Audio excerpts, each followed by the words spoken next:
বাজারে গেলাম, দেখতেছি হাঁসগুলো অনেক সুন্দর লাগতেছে।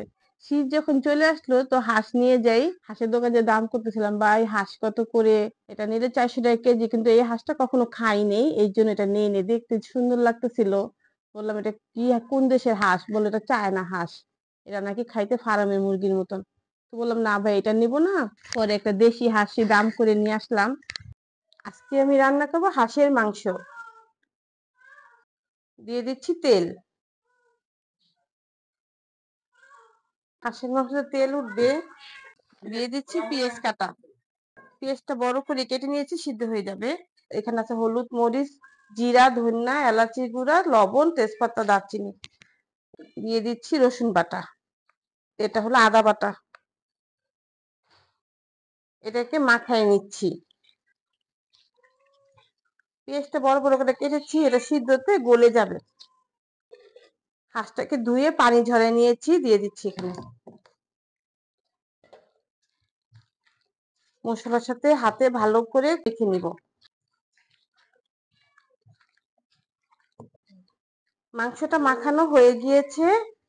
এটাকে এখন আমি একটু পানি দিয়ে হাতটাকে ধুয়ে নিচ্ছি। এটাকে চুলায় বসিয়ে দিব। বসিয়ে দিচ্ছি। 5 মিনিট পরে নাড়া দেব। এটাকে চুলাটা আমি বাড়িয়ে দিলাম। দিয়ে দিচ্ছি আমি একটা টমেটো। এটা দেখতে যেমন সুন্দর লাগবে, খেতেও ভালো লাগবে। টক টক টমেটো তো খেতে ভালো লাগবে। মাংসটা একটু নেড়ে দিব। অনেকটাই পানি উঠে গিয়েছে।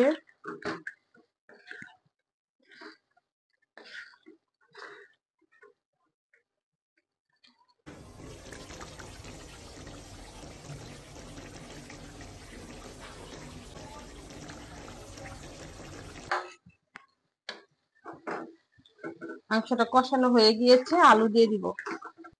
দিয়ে দিচ্ছি আলু।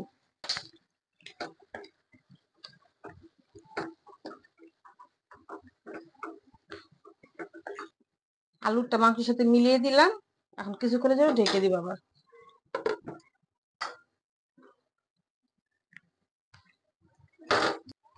কষানো হয়ে গিয়েছে, দিয়ে দিচ্ছি ঝোলের জন্য পানি।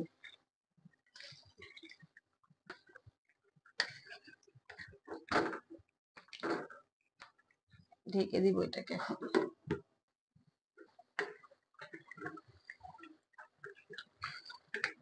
মাংসটা হয়ে গিয়েছে, দিয়ে দিব জিরার গুঁড়া। দিয়ে দিচ্ছি জিরার গুঁড়োটা।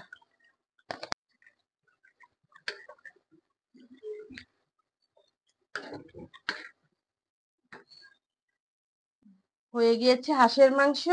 আমি তো এভাবে রান্না করি, আপনারা কে কিভাবে রান্না করেন কমেন্টে জানাবেন। আল্লাহ হাফেজ।